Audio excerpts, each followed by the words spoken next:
মিষ্টি অরুণিমার জন্মদিন উপলক্ষে অরুণিমার বাবা মা একটা পার্টির আয়োজন করেছিল, আর সেখানের খাওয়া দাওয়াই আজকে তোমাদের সাথে শেয়ার করব।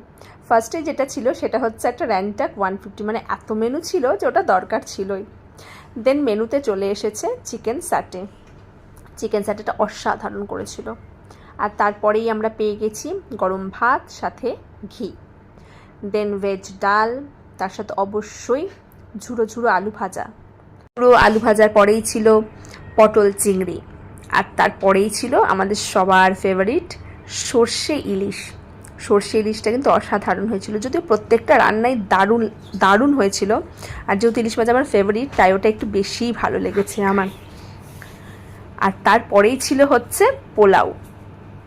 পোলাও আর মাটন, ওফ, এই দুটো কম্বিনেশন যে কী ভালো লাগে।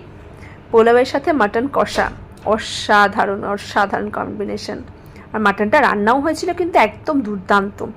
মাটনটা যেরকম সুন্দর সিদ্ধ হয়েছিল সেরকম জুসি ছিল। আর জন্মদিন উপলক্ষে যেহেতু খাওয়া দাওয়া, তার জন্য পায়েস তো থাকবেই।